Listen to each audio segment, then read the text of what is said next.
Meditim për kohën e kreshmës, e hëna e dytë e kreshmës, kthimi i brendshëm dhe ripërtritja e zemrës.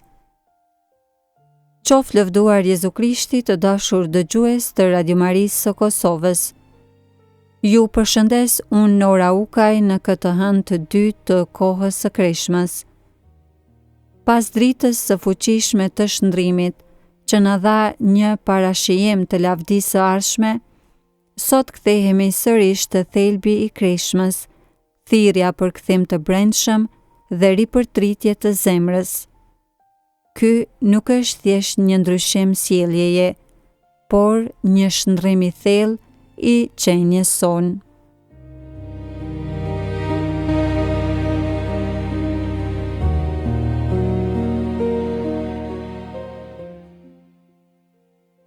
Për sot le të dëgjojmë një pjesë nga Ungjilli sipas Mateut, kapitulli 6, vargjet 19 deri 21, ku Jezusi na fton që të mbledhim thesare në qiell. Duke na treguar se ku është thesari, aty do të jetë edhe zemra jonë.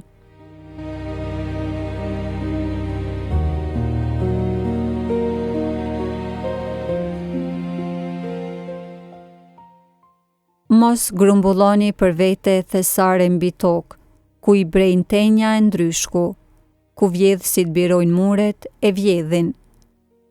Mblidhni për vete visare në qiell, ku zbrejnë as tenja as ndryshku, e ku vjedhësit nuk birojnë mure as nuk vjedhin. Sepse ku është thesari yt, aty do të jetë edhe zemra jote.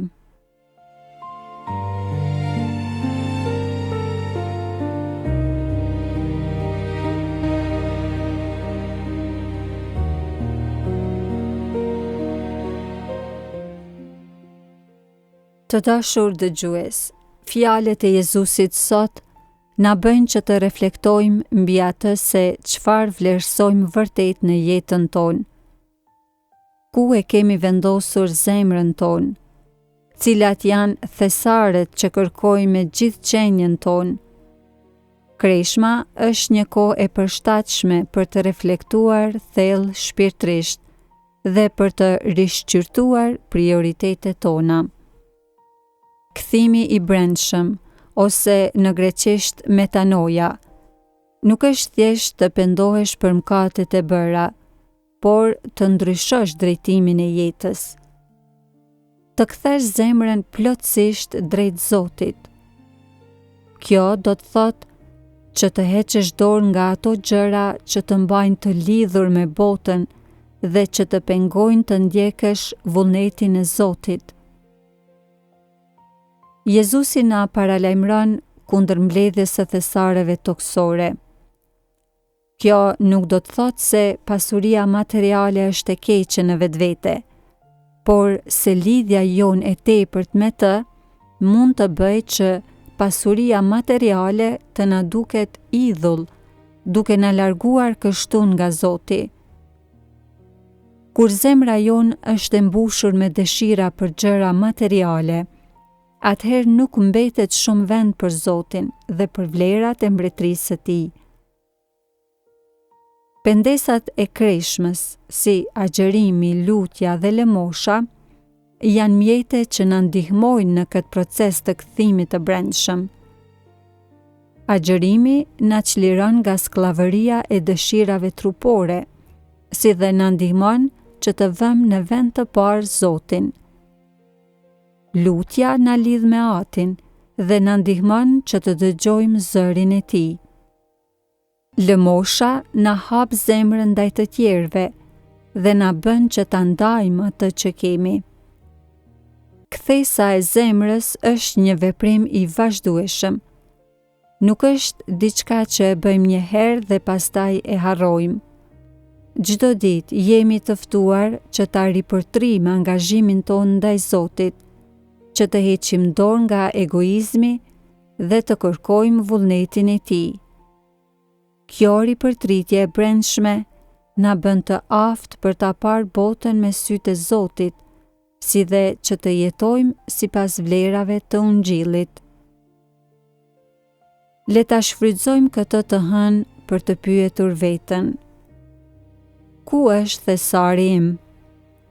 Ku është zemra ime?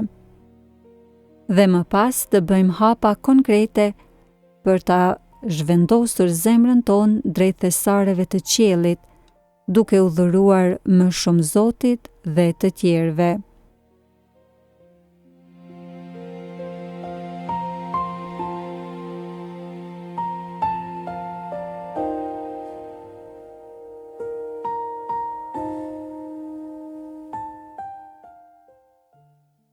Le të lutemi së bashku. O Jezus, Ti që na fton të mbledhim thesare në qiell, na ndihmo që Ti ripërtrim zemrat tona. Na çliron nga lidhjet me gjërat kalimtare të kësaj bote dhe na drejto plotësisht ka Ti. Na jep hirin e kthimit të vërtetë, me qëllim që zemrat tona të jenë gjithmonë aty ku është thesari yt, në dashurinë Tënde. Ti që jeton dhe mbretëron në shekuj të shekujve. Amen.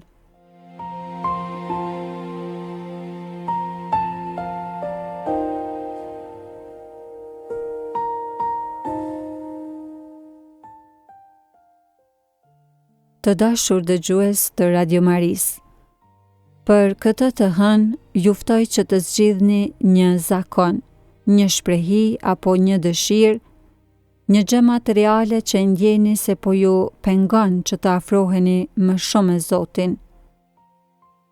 Bëni një sakrificë të vogël duke hequr dorë nga ajo dhe ofrojani Zotit si një akt kthimi të brendshëm. Vëreni se si ky veprim ju çliron dhe ju afron më shumë me thesaret e qiellit. Zoti ju bekoft dhe ju udhëheq në këtë ditë të shenjtë. Ju presim nesër për meditimin e radhës. Hiri i Zotit qoftë me ju.